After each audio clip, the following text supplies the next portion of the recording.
Alors donc ce fameux livre que vous évoquiez à l'instant sur l'oligarchie, vous en avez écrit plusieurs, mais celui-ci est précisément sur l'écologie. C'était quand même un sujet qui correspond plus à la masse, plus aux citoyens. Est-ce que c'est quelque chose qui ne devrait pas être défendu plus par la base, on va dire, de la population?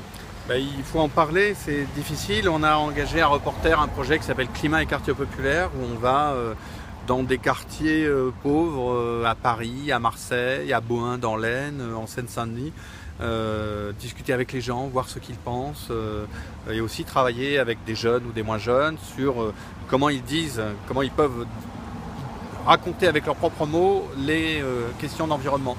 Et qu'est-ce qu'on a découvert? C'est que, tout le monde a un avis, quasiment tout le monde a un avis sur la question. Souvent il est pertinent, les gens n'ont pas les solutions mais ils identifient les problèmes, ils savent que c'est grave. Deuxièmement que on peut sortir des choses très intéressantes, par exemple à Paris 20e, les jeunes animateurs d'une association d'éducation populaire ont fait un travail sur comment éduquer à l'environnement.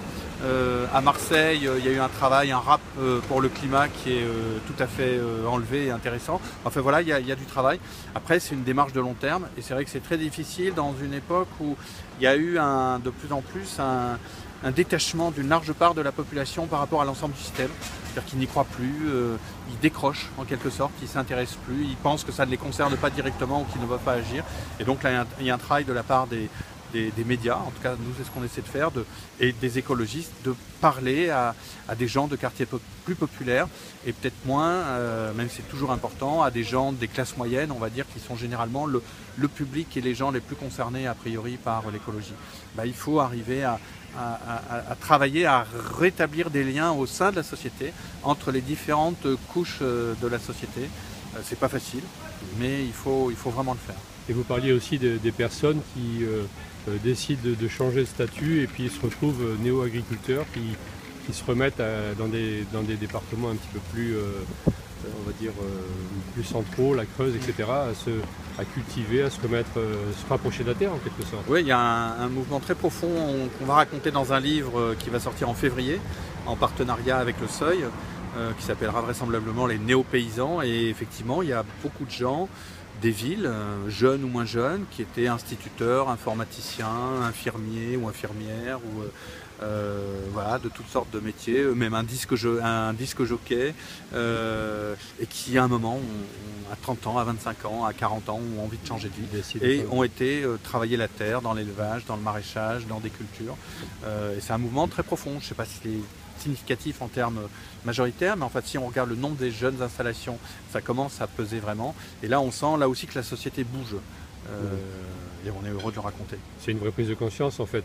Et donc, quand vous changez votre vie, oui, on sort de l'opinion et de la croyance, oui, de l'adhésion à des thèses pour dire oui, ma vie change. Oui, tout à fait. C'est un vrai engagement. Et donc vous, Hervé Kempf, le responsable fondateur de Reporters, qu'est-ce que vous pensez de la COP21 à venir? Est-ce que vous y fondez quelques espoirs? Comment vous voyez ça? On va le raconter. On est d'abord journaliste, donc on va essayer d'en rendre compte de la meilleure manière qui soit, aussi bien dans les sphères officielles qu'à Paris et ailleurs, parce qu'il y aura des mouvements militants, sociaux, civils importants. Après, je pense que c'est quand même un moment important. J'ai toujours considéré que la discussion aux Nations Unies elle pouvait être très souvent décevante, mais c'est un lieu essentiel où, malgré tout, qui représente l'ensemble des pays de l'humanité. Et ils discutent ensemble, ils cherchent la solution ensemble. Ça, je crois que c'est important. L'accord, il y aura probablement un accord, ça sera un pas. Il risque d'être décevant, mais l'important pour moi, c'est vraiment que le mouvement citoyen, on espère qu'il se manifestera de manière visible et forte pendant cette COP, continue l'année suivante. C'est-à-dire qu'on ne s'arrête pas à un moment, mais que ce soit vraiment le lancement d'un mouvement plus durable pour dire le changement climatique, la crise écologique, c'est important et il faut que l'on change. Mais malheureusement, c'est un peu souvent ce qui se passe. On a affaire à des chefs d'État qui, autour d'un foie gras et d'un vin blanc, décident on va prendre tel engagement, puis une fois qu'ils sont rentrés chez eux, ça passe un peu à la trappe. Alors il y a une des personnes que j'interrogeais, disait qu'il faudrait une police qui aille vérifier, qui puisse exiger des actions concrètes dans l'année qui suit. Comment on pourrait faire pour que ces personnes qui s'engagent tiennent leurs engagements? Il n'y a pas de solution magique, mais justement le problème c'est que les engagements pris par les États par l'intermédiaire le gouvernement ne sont pas suffisants. Après, on est dans cette situation qu'on a qualifiée d'oligarchique, où les dirigeants ne portent pas vraiment les intérêts collectifs.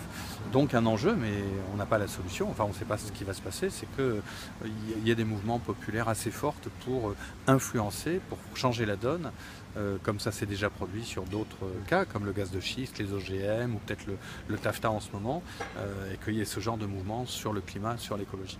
Alors je vais être sympa, je vais terminer par une question piège.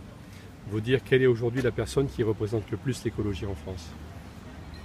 Moi, j'ai pas trouvé, mais bon, vous avez peut-être une réponse. Non, et il y a beaucoup de gens de valeur, il y a beaucoup de gens de valeur, de femmes de valeur, qui sont engagés, qui travaillent, qui ont des défauts, qui font des erreurs, mais voilà. Si vous deviez me donner un nom, par exemple. Non, je ne donnerai pas de nom parce que je pense que ce qui fait la force de l'écologie, c'est un mouvement, c'est un collectif. On essaie de travailler dans le collectif, dans la coopération, dans un travail en commun, et que l'enjeu, c'est pas d'avoir des personnes, même s'il y a beaucoup de personnes de valeur une fois de plus, mais on n'a pas un porte-parole, et je ne donnerai pas de nom. Je pense que ce qui fait la force du mouvement, c'est qu'il y ait des dizaines, des milliers, qui est vraiment de la force, qui travaillent ensemble.